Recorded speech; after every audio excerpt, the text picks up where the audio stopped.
Crazy Rocket, now available on PMBet. Mambo vipi? Ngeleni kwanza kwa ushindi. Mchezo ulikuwa vipi? Mchezo ulikuwa mzuri na tunamshukuru Mwenyezi Mungu kupata matokeo.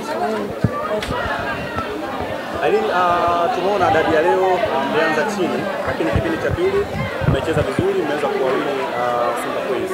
Ubora wenu ulikuwa wapi kwa ligi ya Tanzania? Wetu ulikopo kila sekta. Mimi kipindi cha kwanza haikuwa vizuri, lakini mwalimu aliona akarekebisha, akajua wapi panahitaji nguvu zaidi, so akaongeza nguvu zaidi, ndio maana tumepata matokeo. Umetokea kwenye majeruhi. Bila shaka huu ndio mchezo wako mkubwa. Tumeona kidogo leo performance kidogo ilikuwa iko down. Hali ya hewa pia imechangia kufanya hivyo? Hamna swali leo. Sometimes football unaamka uko vizuri.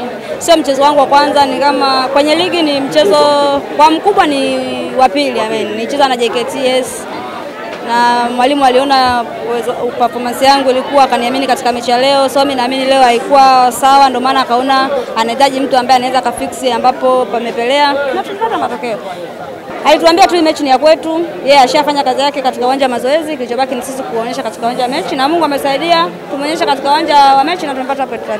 Kwenye mpira hauna ugumu. Mpira una matokeo matatu: kushinda, kufungwa na kudraw. So leo ilikuwa kwa upande wetu, tumeshinda. Kwenye mpira hakuna ugumu. Unaweza ukawa ni timu kubwa lakini ukaingia ukafungwa na timu ndogo. Is football. So leo ilikuwa kwa upande wetu na sisi tumepata matokeo. Wewe kama captain sasa, unaingia kwenye mechi na wachezaji wenzako, mlikuwa mnazungumza jambo gani? Kwanza kuhimizana, kupambana na kufuata maelekezo ya walimu. Bado nafasi ya ubingwa unaiona kwenu? Kiupande wetu sisi kama Yanga tumejiandaa kushinda kila mchezo utakao kuwa mbele yetu. So kama itatokea ubingwa utakuwa, lakini plani yetu ni kushinda kila mchezo.